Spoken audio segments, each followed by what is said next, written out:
Hey ladies, so do you know what your attachment style is? If you have no clue or you have an idea, in this video I want to discuss with you what the 4 different attachment styles are and how they affect your love life. So stay tuned for that.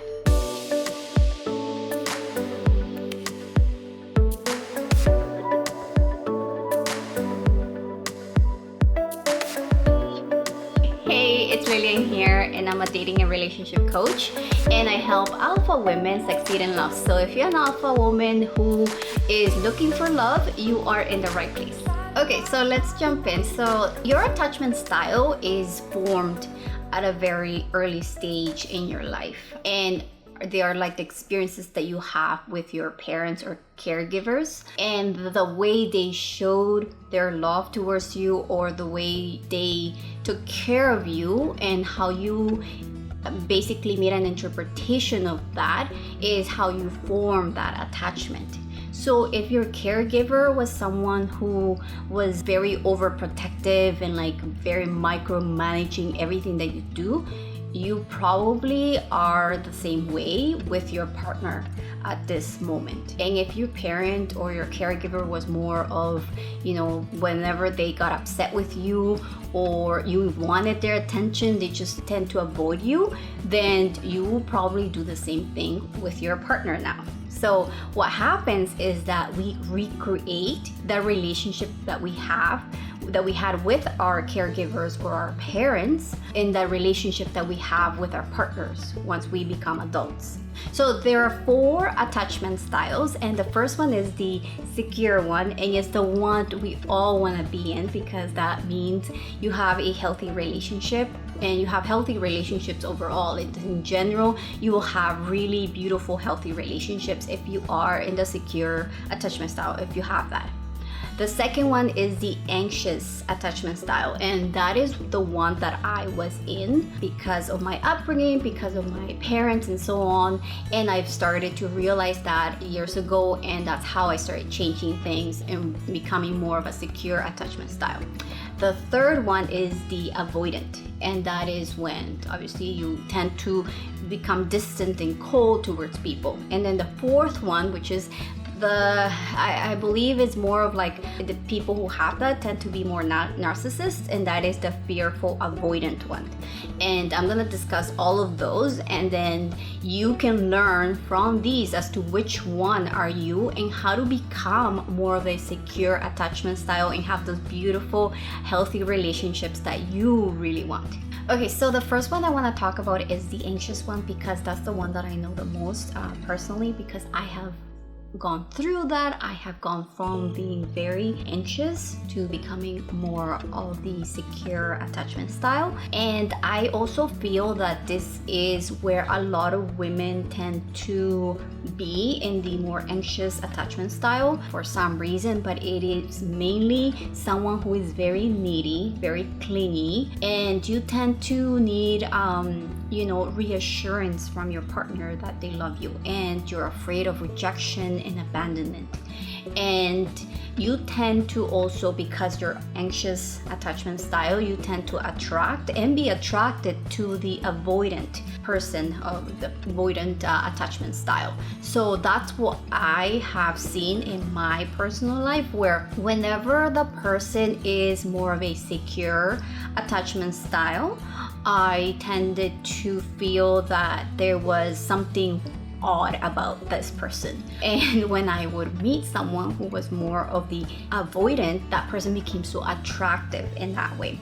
So I had a very toxic relationship in my past, and this is a very good example of how an anxious personality or attachment style person gets really attracted to someone who is more of the avoidant one. And I believe that his was more of the fearful avoidant, where it was very needy and clingy, but then on the other hand it was very distant and cold. So there was that back and forth, and so it was never ever healthy. right?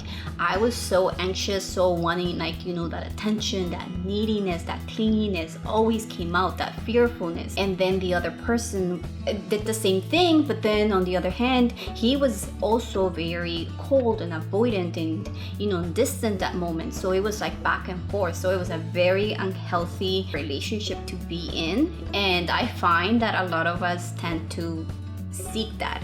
And so be very mindful of who you are attracting and who you're attracted to, because that will give you a clue as to where are you in the spectrum. Okay, so the second one is the avoidant, and this one, people tend to be very distant and they don't want to get close to people. This is when someone has a really hard time having intimacy in a relationship. And I don't mean intimacy in sex, but I mean intimacy emotionally, right? It's really hard for them to get close to people. It's really hard for them to trust people. It's really hard for them to open up and really trust someone into their life. So they tend to keep people at a distance. And when their partner wants to get close to them, they have a really hard time letting anybody in. And they feel uncomfortable even having someone so close to them, knowing things about them. So they tend to, keep everything, very close to them. They have a wall, and they tend to just, like, whenever there is a problem, whenever there is a conflict, you tend to run away. You tend to not call this person. You don't want to deal with anything that has to do with emotions. Emotions just freak you out, and you just like stay away because the other person just feels that, they're asking either for too much of you, or you're just like, you can't deal with that much emotion. So there is that avoidance at all costs. And you could even be avoiding, even sabotaging yourself in a relationship where, someone is getting so close to you, and there may not even be a problem, but this person is getting so close to you that, at some point you're like, I can't get any closer. Like, I need to back away. And you start making excuses and you start just avoiding this person because they are getting too close to you. So the third one is the fearful avoidant. And I believe this is a more of a narcissist personality, where the person is the anxious and avoidant at the same time. So they want to get close to people, but they have a hard time doing it. And is the, hot and cold person that just doesn't seem, you can't grasp them, you don't understand what's going on. Is very toxic for you, and it's toxic for the other person because you don't understand what's going on. Why is it that on one hand you want to get close to that person, but it's so hard for you? Or, you become so controlling at the same moment you want to keep that person at a distance.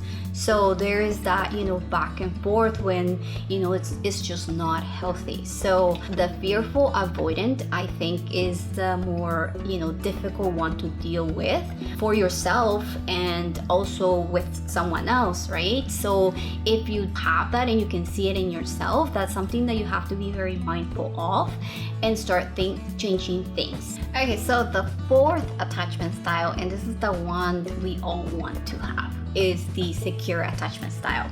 And that means that you have high emotional intelligence, and you're able to communicate your needs in an effective way, and you're loving and caring and respectful. And this is where we all want to be in, because this is where you allow your partner, your boyfriend, your husband, everyone around you, the relationships that you have, you allow them to be who they are. And you know that you don't have to be so clingy, so needy, and you don't have to avoid them. You allow them to just go on and do their thing, and they will come back. You know that they will come back to you. So there's no need to be calling them like 100 times.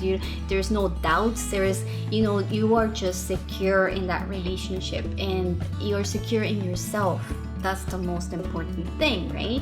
Because you are sure that if this person doesn't come back, it's on them. It's not on you. You can always find someone amazing out there, and you don't need to be so controlling, and you don't need to punish them in a sense for the way they're behaving. So that is the last, thing that obviously you want in a relationship is someone who is so controlling, or someone who, you know, doesn't even want to like express their emotions. So you want to be mindful of that, of those things, and see how you are in your relationship, because the better that you get to know yourself, the better that you will be in any relationship.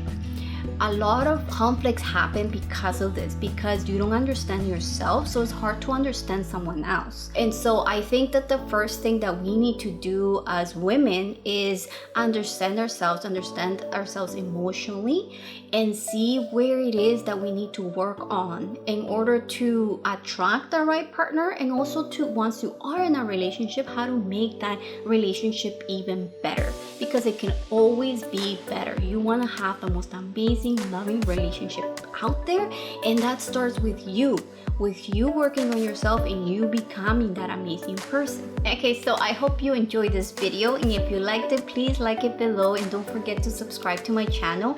And if you have any other alpha female friends that, you know, are looking for love and they are maybe struggling in any way, send them my way. Share these videos with them. Okay, till the next one. Bye.